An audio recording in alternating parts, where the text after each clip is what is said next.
Okay, so we've done a lot of work with lower body. So today I kind of want to focus on upper body. So when it comes to picking stalls, like I've talked about, a lot of times we like to just kind of hunch over, scoop like that. Now, obviously our lower back is impinged when we do that, but also look at where my shoulders are at. So now my shoulders are slumped forward, and then this can cause strain on the neck, obviously on the back, and then it creates tightness in this part of your body, in the front, you know, your chest, your pecs, the front of your shoulders, even in your biceps and your arms. They get nice and tight, and then you're kind of stuck in this position. Now, a lot of us equestrians also have jobs outside of being equestrians, and so a lot of times those jobs require, you know, are sitting at a desk or something like that where our posture is already kind of like this. So what I want to do is demonstrate some exercises, firstly to help you gain awareness in your shoulders and to help you place them in a sustainable position so that they don't create more tension in your body, and so you can reasonably do the task you're trying to do. So with the first thing with shoulders, we want to make sure that our shoulders don't slump forward.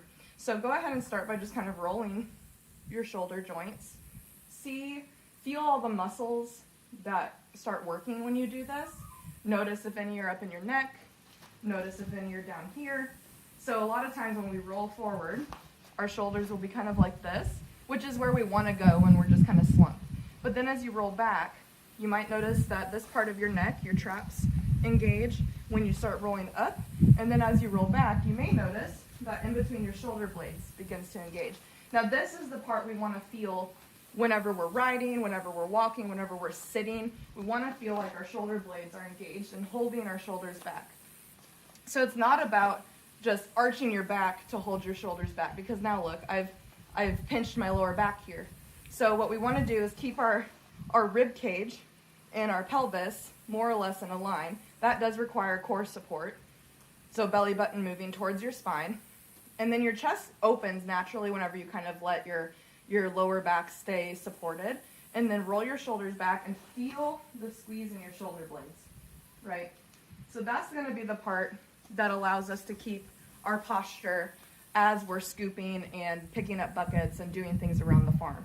So another thing you can do to help kind of inform your posture is you can start by bringing your arms out in a T shape and just squeeze your shoulder blades together. And let your shoulder blades support your arms. So notice my arms aren't actually really doing a lot of work here. They're just kind of supported. Now if I were to let my arms go forward, I would really need to work my delts. I would need to work my traps. I might end up accidentally involving my neck. So I'm going to roll my shoulders back and down, arms in a T, and then start to bring your arms up, but keep your shoulder blades together as you do it. So now you're kind of feeling the motion while also keeping your alignment in your shoulders. So now let's see how that applies to picking a stall.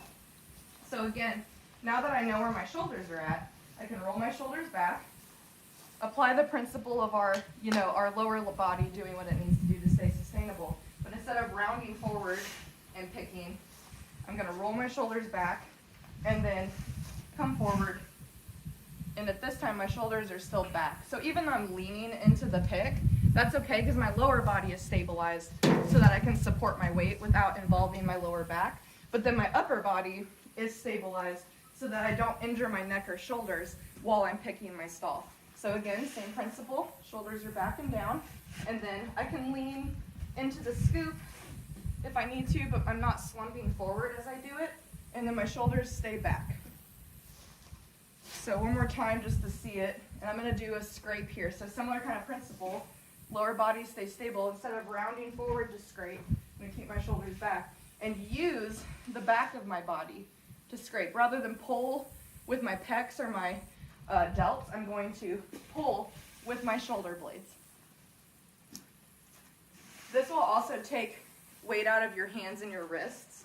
So if you feel, if your wrists or hands get sore whenever you do stalls, that can help too. So I hope that was helpful to show you how to kind of keep your posture sustainable while doing farm tasks. It's so easy to be in a hurry. It's so easy to you know, just try and do what you can as fast as you can. But we do risk injuring ourselves, and then that puts us out of work, puts us out of commission to be able to do what we love with our horses and our equines, and just doing the tasks around the barn that need to get done, whether we like them or not. But yeah, just hopefully this is helpful. Feel free to send me questions, and we'll be back again with more tips on how to use yoga to inform your equestrian life.